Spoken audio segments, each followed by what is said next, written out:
Bonjour, moi je m'appelle Hélène Rénal, je suis présidente de Solidarité Verneuil.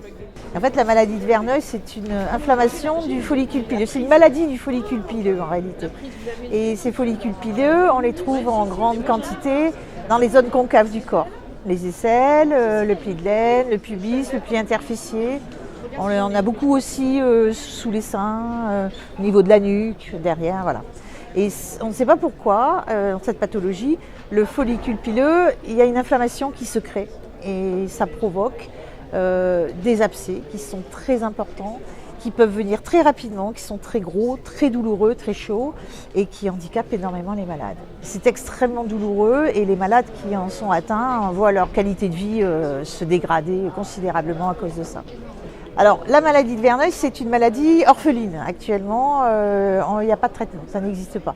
Alors, on essaye des antibiothérapies qui vont freiner un petit peu le processus. On en essaye un, dès qu'on l'arrête, ça redémarre. On essaye deux. Il y a des bi-antibiothérapies, des tri-antibiothérapies. Voilà. Mais il n'y a rien, il n'y a pas de protocole vraiment en place et surtout de solution vraiment efficace. Alors la chirurgie, c'est la façon la plus radicale, entre guillemets, de traiter la maladie de Verneuil. Ce sont des chirurgies qui sont lourdes, c'est des exérèses larges avec des cicatrisations dirigées qui mettent énormément de temps en termes de cicatrisation. Donc c'est douloureux, moins douloureux qu'une poussée active, mais c'est quand même assez douloureux et surtout c'est long, ça impacte considérablement aussi la vie des malades. La prévalence de la maladie de Verneuil actuellement, officiellement, le chiffre officiel c'est 1%.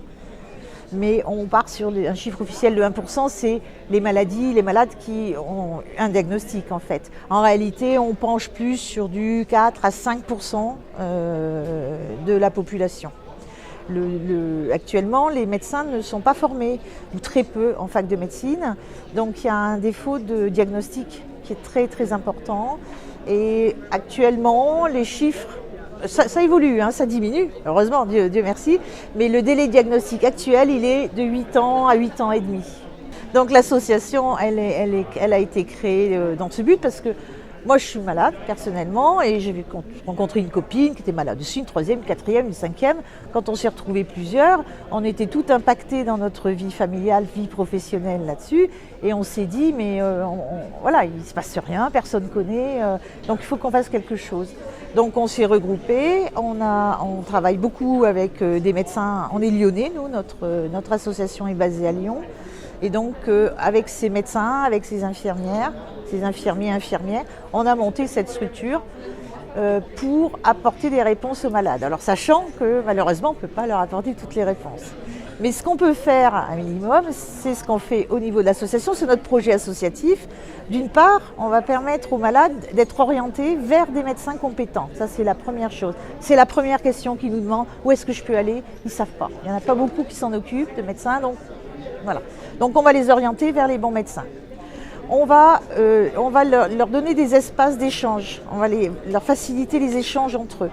Donc on a des permanences qui sont régulièrement organisées, on a un groupe sur Facebook où c'est un groupe fermé, donc on se retrouve que entre malades, on peut échanger, on peut donner des astuces, des combines, se confier quand ça ne va pas, ou bien dire quand on a une bonne nouvelle, voilà, c'est très libre.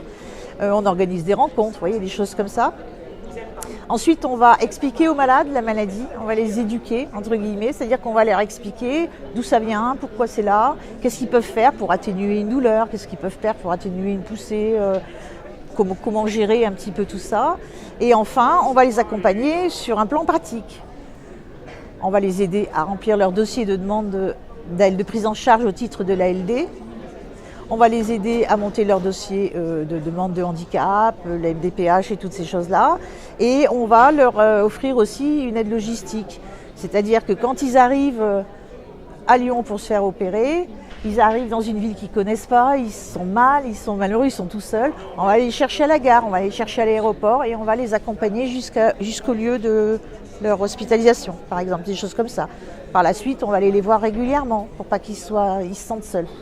Et puis on va récupérer aussi quand un malade a fini ses soins, il lui reste un petit stock de pansements.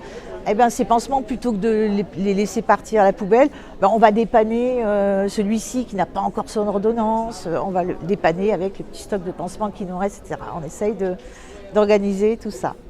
Donc l'association, son mot d'ordre, c'est orienter, accueillir, éduquer, accompagner.